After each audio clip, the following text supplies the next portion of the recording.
చూడండి, గత ప్రభుత్వం మళ్ళీ ఏం మాట్లాడుతున్నారు? మేము భవిష్యత్తులో ఇవి చేస్తాం ఉన్నారు. మీకు 5 సంవత్సరాల సమయం ఇస్తేనే మీరు ఏం చేయలేకపోయారు. రాష్ట్రాన్ని ఇంత అస్తవ్యస్తంగా చేశారు. ఇంకొకసారి మీరు వస్తే ఏం జరుగుద్ది? అదే వద్దని చెప్పి మేము ప్రజలు పక్కన పెట్టారు. ఈ రోజుకి వాళ్ళు తీరుతేనే మార్చుకోవట్లేదు. చాలా తక్కువ సార్లు గత ప్రభుత్వం గురించి మాట్లాడతారు. వాళ్ళు ఈ రోజుకి వాళ్ళ బూతులు మారట్లేదు, వాళ్ళ బుద్ధులు మారట్లేదు. నేను ఇంకా మీరు సామాజిక మాధ్యమాల్లో తిడుతూనే ఉన్నారు. మళ్ళీ ఇంకొకసారి హెచ్చరిస్తున్నా. పిఠాపురంలో ఒకసారి చెప్పాను మీకు, మళ్ళీ మీరు కూర్చొని పాత పద్ధతిలో కనుక మళ్ళీ నాయకులు మళ్ళీ మీరు పిచ్చి ప్రలాపనలు చేస్తే పర్యవసానాలు చాలా తీవ్రంగా ఉంటాయి, గుర్తుపెట్టుకోండి.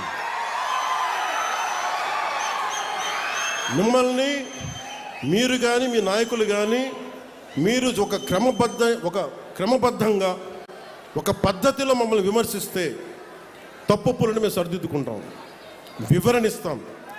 అలా కాకుండా వ్యక్తిగతంగా మళ్ళీ పాత పద్ధతిలో చేస్తే ఈసారి నేనే చెప్తున్నా. మీరు పవన్ కళ్యాణ్ మంచితనం చూశారు, పవన్ కళ్యాణ్ సహనం చూశారు, పవన్ కళ్యాణ్ గట్టితనం మీరు చూడలేదు ఎప్పుడు. దయచేసి అక్కడ దాకా తీసుకెళ్ళకండి. ఎందుకంటే నాకు క్షమ ఉండదు నా దగ్గర. మీలాంటి వాళ్ళకి రిపీటెడ్ అఫెండర్స్కి, క్రైమ్ చేసి తప్పించుకుందాం అనుకున్నోడికి, రిపీటెడ్ అఫెండర్స్కి నా దగ్గర క్షమ ఉండదు. చాలా భరిస్తాం, చాలా సహనంతో తీసుకుంటాం. కానీ పదే పదే కూర్చోబెట్టి మేము ఏదైనా చేస్తామని మీరు మళ్ళీ పాత పద్ధతిలో చేస్తే వీఆర్ క్లోజ్గా మానిటర్ చేస్తున్నాం. ఎవరు ఏం మాట్లాడుతున్నారు, ఎవరు ఏం చేస్తున్నారు, మీకు అవకాశం ఇస్తున్నాను. మీరు ప్రజాస్వామ్యబద్ధంగా విమర్శించండి. సౌహృదయంతో కూటమి ప్రభుత్వం తీసుకుంటుంది.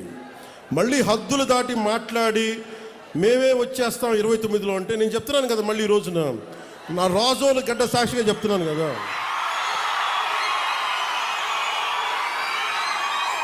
నా రాజోలు గడ్డ సాక్షిగా చెప్తున్నా.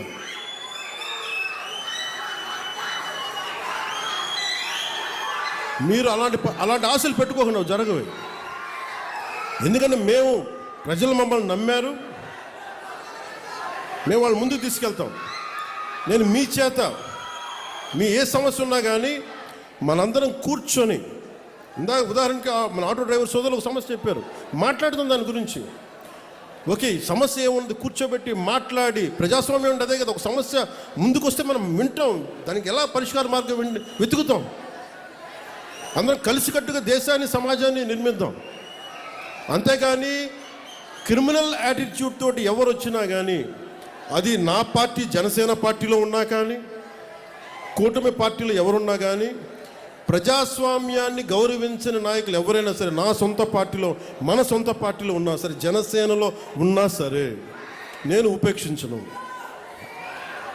అలాంటి నాయకుల్ని, అలాంటి వ్యవహారం నడిపేవాళ్ళు నేను వదులుకోవడానికి సిద్ధంగా ఉన్నాను తప్ప, నన్ను ప్రేమించే జనాన్ని వదులుకోవడానికి నేను సిద్ధంగా లేను. నేను ఇంత స్పష్టంగా నా మైండ్లో కానీ నా గుండెల్లో కానీ ఉన్నాయి. ఎందుకంటే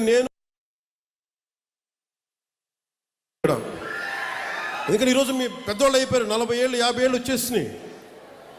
కానీ వాళ్ళందరికీ భవిష్యత్తు ఏం కోరుకుంటారు? వాళ్ళ బిడ్డల భవిష్యత్తు కోరుకుంటారు. మీ బిడ్డల కోసం ఆలోచించడానికి ఒక తండ్రి, ఒక తల్లి ఎలా ఆలోచిస్తారు?